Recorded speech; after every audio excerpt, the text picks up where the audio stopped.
Today we're going to hear from Laura Delano. She was a professional psychiatric patient, in her own words, for over 10 years. She was going through very normal life stresses at school, but decided to trust the experts. She came from a family of means and went to Harvard's greatest hospitals and essentially was diagnosed with bipolar disorder. She was put on medications for over 10 years, which gradually made her worse and worse and sicker until she eventually tried to take her life. When she woke up from her coma in the years that followed, she began to doubt psychiatry and eventually came off her medications. After 3 grueling years of recovery, she emerged to become one of the leaders in the psychiatric deprescribing space. She started a nonprofit to educate people about psychiatric drug withdrawal, and just recently she has released a very widely acclaimed book called Unshrunk as well, where she shares her story and how she was hurt by trusting the experts. And we're going to be talking with her today about what happened to her and why we should be skeptical about what establishment doctors say. So without further ado, let's get into it.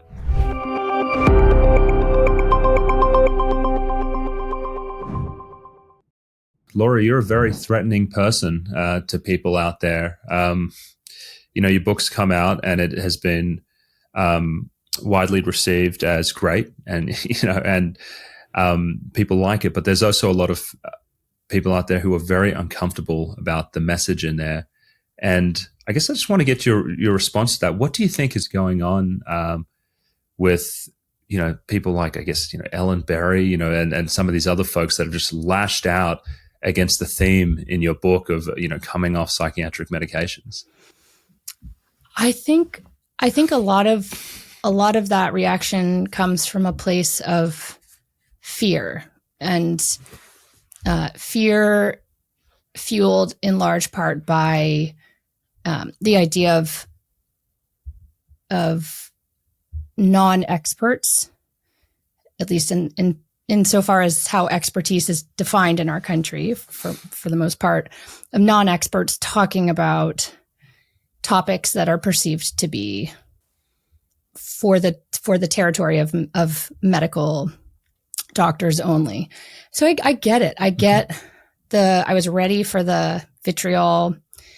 I was ready to be accused of being dangerous, of, practicing medicine without a license.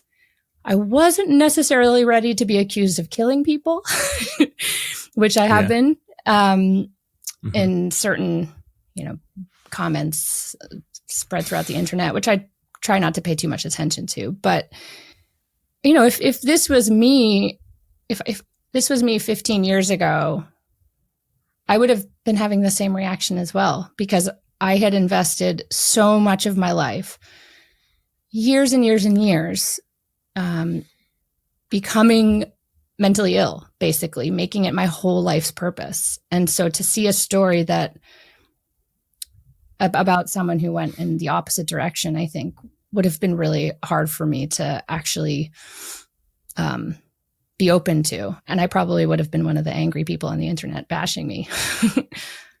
Because, it shatters so many, your book shatters so many things. And also your work with Inner Compass and I guess the tapering coaching where it's sort of, it's not psychiatrists or, it's people who have been through psychiatric drug withdrawal themselves and are guiding people on what they've experienced firsthand.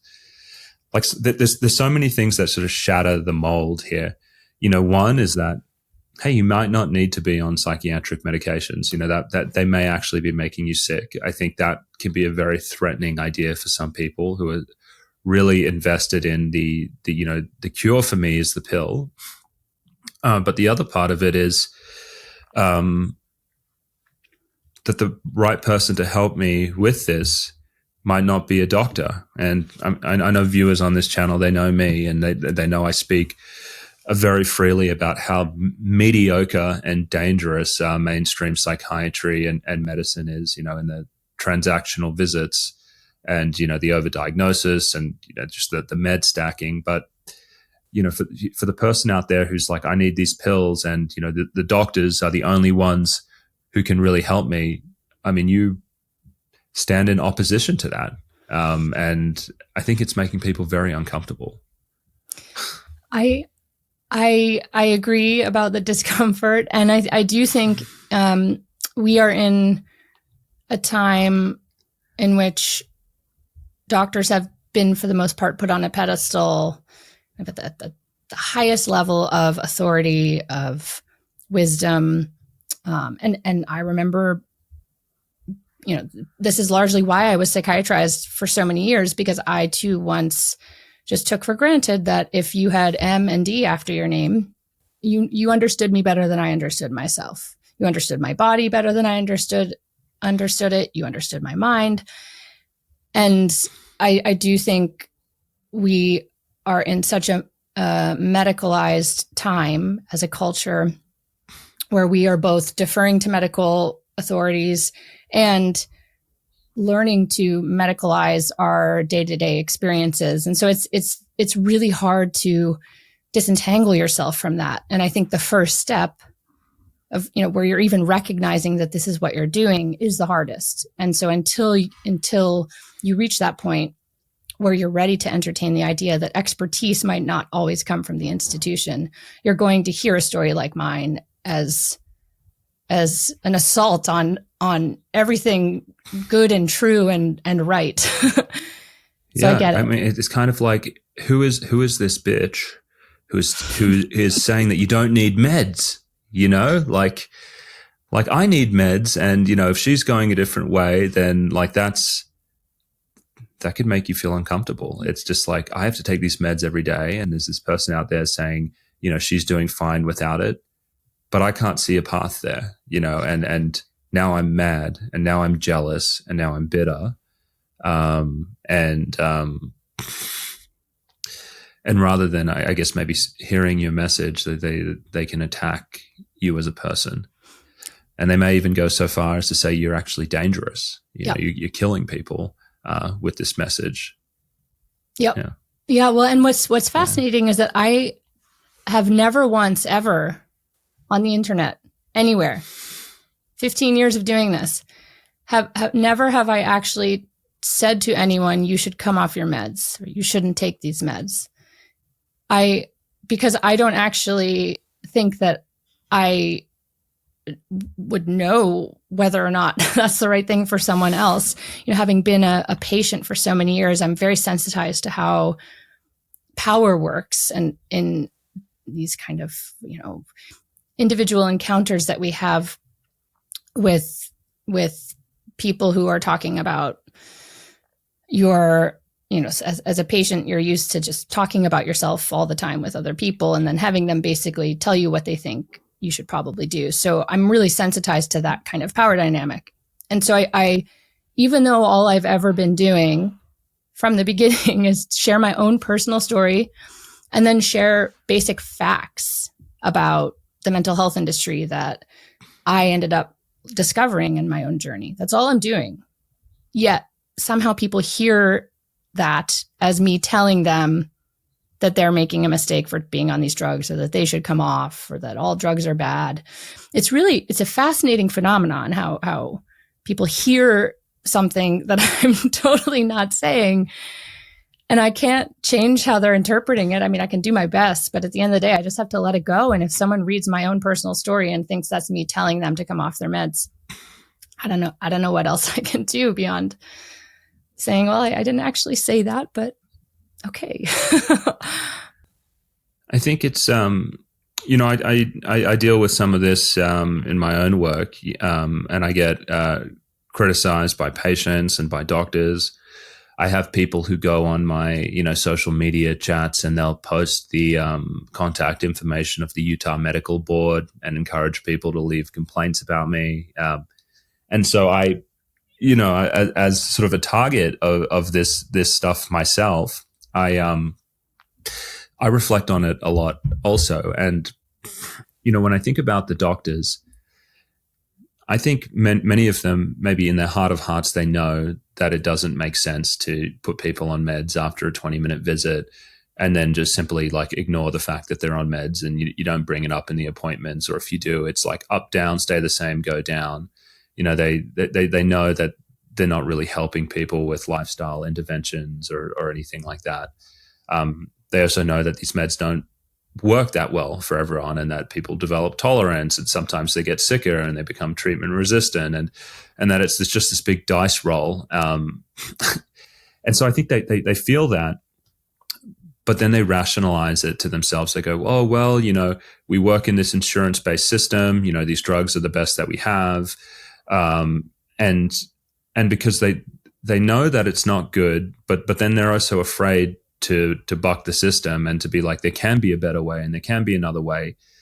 And so they rationalize it to themselves, and then they start working within this system that doesn't feel true to them. And they don't like it. I think a lot of psychiatrists and doctors doing mental health, they're just like, I really don't like this.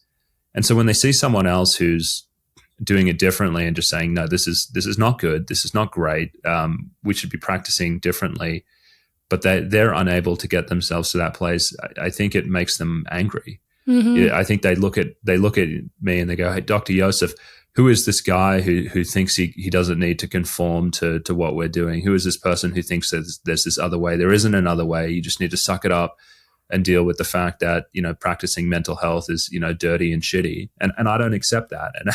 And so they don't like me for it. And I'm not killing anyone, but, I also get comments like that as well. But I think deep down it does come from a place of just bitterness at, their unhappiness with their own situation, and just being like, that's not fair. It can't be done any other way because I'm not doing it that way. Yeah, it's an interesting point. I mean, this system that we call the mental health system is so demoralizing and degrading and dehumanizing for all parties involved, not just the patients, mm-hmm. but as you said, the doctors too. I mean, it is clearly not working for anyone really on the whole, if you look at how people are actually doing.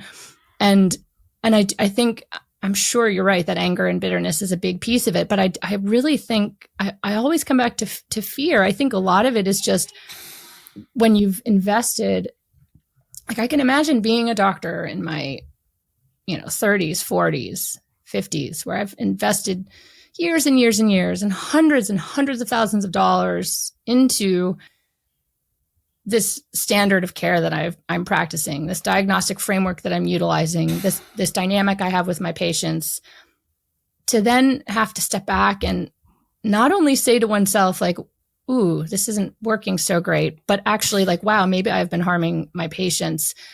I think it's just, it touches a primal, like core wound that I don't think a lot of doctors are ready to face, at least not without really kind of gentle, welcoming, kind of bridges to something else. I think that's a big part of what I love about your work, is that you're showing doctors how it can be done differently. And I think with time, it will feel more like a bridge into something else that invites them. But right now, because we're in the dark ages of this, and we're the ones forging, those of us over here on the layperson side, you and very few others on the doctor side, we're forging this path that has never been forged before. It's going to feel threatening before it feels inviting. And I think about that. I mean, it is. Yeah. Oh, go ahead. Yeah. No, I was going to say, just to go to your point, we all think about ourselves as these ethical, moral beings, but to be confronted with the reality that, hey, a lot of the patients you've been treating, you're probably making them worse in the long run. And deep down inside, you might know this, or you might have, be willfully ignorant about it. It might feel off, but you choose to not go into it. And you've sold out in a way. You've sold out because you have student loans and you need money to pay them off. You've sold out because you want healthcare. You've sold out because you want to fit in polite society and with other doctors and not ruffle any feathers, or you've sold out to the pharmaceutical company to give talks to get a little bit more income. Most doctors wouldn't want to think about themselves as sellouts, as like, oh, I'm going to, not do what's in the best interest of my patients. I'm going to be willfully ignorant or just sort of deny it for money. And so I think ooh, what a wound there to come to terms with that and crawl out of it.